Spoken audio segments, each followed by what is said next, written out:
आज रामलला को टेंट से बाहर निकालने की कवायद शुरू हो चुकी है। हम हैं मणि रामदास छावनी पर। यहाँ पर धर्म सभा चल रही है। धर्म सभा में क्या फैसला लिया गया, इसके बारे में आइए बात करते हैं साधु संतों से और विश्व हिंदू परिषद के नेताओं से। रामलला ने किया है, हाई कोर्ट से रामलला जीते हैं तो संपत्ति रामलला को मिलेगी। हिंदू धर्मशास्त्र देखिए, हिंदू धर्मशास्त्र में मंदिर की संपत्ति ठाकुर की होती है, मंदिर बनाने वाले की नहीं होती, किसी महंत की भी नहीं होती, पुजारी की भी नहीं होती। वो सेवादार हो सकते हैं। तो हिंदू धर्मशास्त्रों का पालन तो करेगा अदालत भी, हम भी करेंगे। दिलीप और न्यास की क्या भूमिका होगी? कोई भूमिका नहीं, केवल मंदिर का निर्माण। उसके बाद का हमारा कोई विषय नहीं। निर्मोही अखाड़े के बारे में कुछ कहा है आपने? हमने ये कहा है, निर्मोही अखाड़ा 350 साल से पूजा करता था। ये परमहंस जी ने उच्च न्यायालय में बयान दिया है, मैंने सबके ध्यान में लाया है। पूजा पद्धति में क्या कोई चेंज होगा क्या? अरे कौन कर सकता है रामलला की पूजा पद्धति में? रामानंद परंपरा है, परंपरा के अनुसार होगी। मंदिर बनने के बाद पूजा पाठ का अधिकार निर्मोही अखाड़े का ही होगा। मालूम नहीं किसका होगा, लेकिन हमारा कोई मतलब नहीं।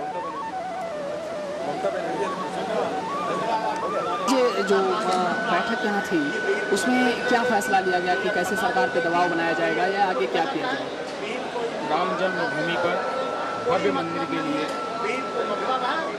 1528 से जो संत लगातार प्रयास कर रहे हैं और 80 के दशक में राम जन्मभूमि आंदोलन पूरे देश के अंदर छाया। अभी माननीय सर्वोच्च न्यायालय के द्वारा वार्ता के लिए गठित किया गया है। 3 व्यक्ति आकर वार्ता करा रहे हैं, जिसकी वार्ता अभी बाहर नहीं आ रही है और उस आदेश का उल्लंघन भी होगा बाहर आना सर्वोच्च न्यायालय का। तो श्री राम जन्मभूमि न्यास के पूज्य अध्यक्ष श्री नित्य दास जी महाराज, न्यास के अन्य पदाधिकारीगण पूज्य श्री वेदांती जी महाराज, विश्व हिंदू परिषद एवं अन्य संतों के द्वारा यह निर्णय लिया गया कि श्री राम जन्मभूमि पर केवल हम भव्य श्री राम मंदिर ही चाहते हैं, अन्य भी किसी प्रकार की कोई आराधना स्थल विधर्मियों का नहीं चाहते, ताकि भविष्य में आने वाले समय में बराबर के लिए कोई कंटक हो। इसलिए सभी संत एक संग रहें, एक मुस्त रहें और अभी फूल बहुमत से जो सरकार आई है, इस सरकार पर दबाव डालकर इस सरकार से आग्रह करके श्री राम जन्मभूमि पर भव्य मंदिर का निर्माण हो। जैसा कि बंगाल में श्री राम की जय बोलने पे जो है लोगों को जो है जेल भेजा जा रहा है, तो उसके बारे में आप क्या कहना चाहेंगे? उसके बारे में भी क्या कोई निर्णय हुआ या कोई बात हुई है? हमारे विश्व हिंदू परिषद के अंतर्राष्ट्रीय उपाध्यक्ष माननीय चंपत राय जी ने ये कहा कि सभी लोग एक पुरस्कार पर जय श्री राम लिखकर और मुख्यमंत्री बंगाल के नाम से प्रेषित करें, ताकि ये पता चले कि राम को जानने वाले, राम को मानने वाले कितने लोग हैं इस देश के अंदर और राम के नाम को कभी दबाया नहीं जा सकता। इस तरह बंगाल की भूमि वंदे मातरम की भूमि रही है। वंदे मातरम की आवाज़ वहीं से बुलंद हुई है। जय हिंद की स्थापना करने वाले सुभाष चंद्र बोस भी बंगाल के भूमि के थे और भाजपा की स्थापना करने वाले, जनसंघ की स्थापना करने वाले मुखर्जी भी, डॉक्टर श्यामा प्रसाद मुखर्जी भी बंगाल की भूमि के थे, जो बाद में भाजपा के रूप में खरीद होकर और जो जय श्री राम के नारा लेकर पूरे देश में छाई और आज भारत की सत्ता पर वो काबिज है। तो जय श्री राम का ही कमाल है।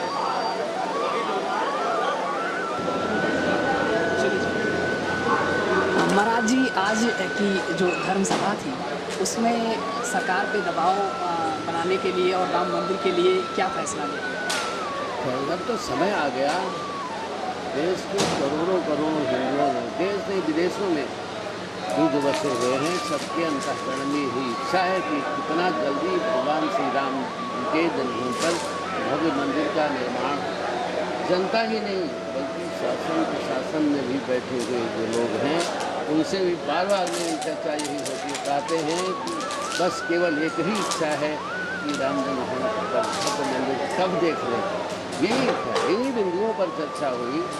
क्या समझौता और क्या समझौता, क्या करना, तो राम जन्मभूमि बनेगा, राष्ट्र भी अखंड होगा।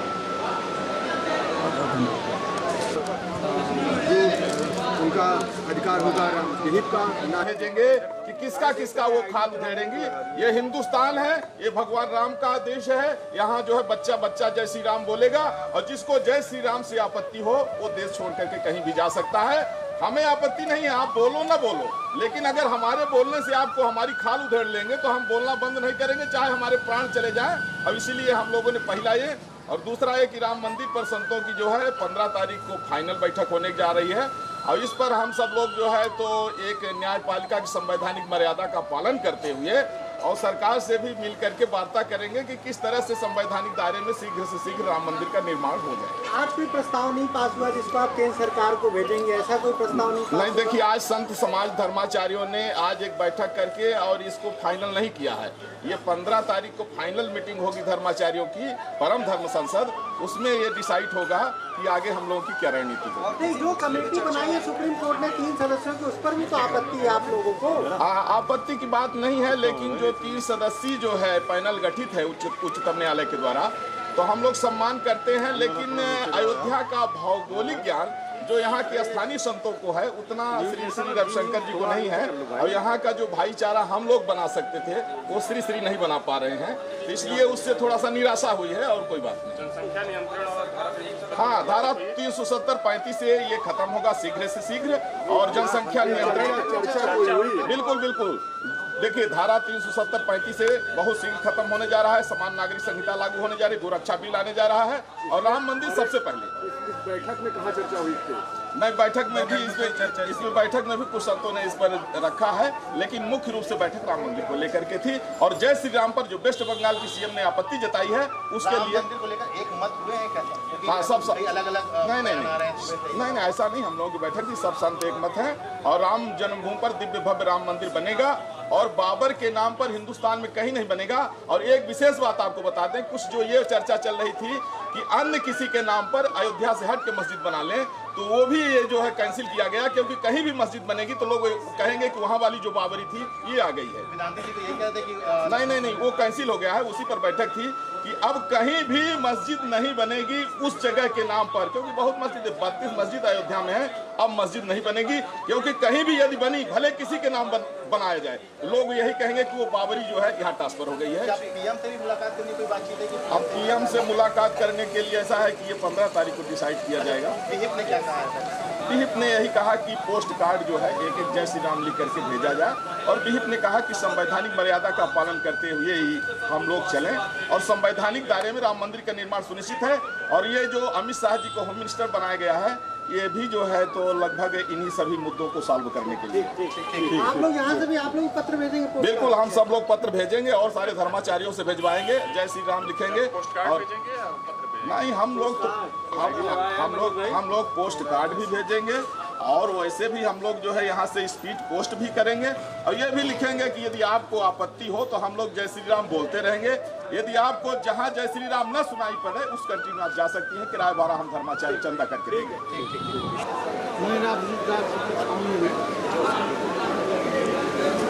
श्रीमान नृत्य गोपाल दास जी की अध्यक्षता में जो सभा हुई राम जन्मभूमि निर्माण के बारे में, केंद्र में मोदी जी की सरकार है और प्रांत में योगी जी की सरकार है। योगी जी के गुरुजी राम जन्मभूमि आंदोलन में अग्रगण्य रहे और योगी जी भी राम जन्मभूमि आंदोलन में हैं और आज भी हैं। कितनी रणनीति बनाई गई, सरकार पर दबाव बनाया गया कि आज की मैत्री बैठक में सरकार के ऊपर दबाव बनाया गया कि अब केंद्र में सरकार है, स्टेट में सरकार है और जल्द से जल्द राम जन्मभूमि का निर्माण करें। विहिप के कौन से बड़े लीडर इसमें शामिल हुए जो सरकार पर जो ज़्यादातर? विहिप के जो अध्यक्ष हैं, अंतर्राष्ट्रीय अध्यक्ष उपाध्यक्ष जी चंपत राय जी और उनके कई पदाधिकारी लोग थे, वो सभी थे और सबकी यही इच्छा है कि राम जन्मभूमि का निर्माण। क्या लगता है कि अब आप लोग शांत नहीं बैठेंगे? नहीं, शांत का सवाल ही नहीं है, राम जन्मभूमि का निर्माण होना ही है। शांत तो हम लोग है ही हैं, लेकिन हमारी डायरेक्ट बात होती है योगी जी से। उन्होंने कहा है कि राम जन्मभूमि का निर्माण जल्द से जल्द होने वाला है, थोड़े धीरज धारण कीजिए।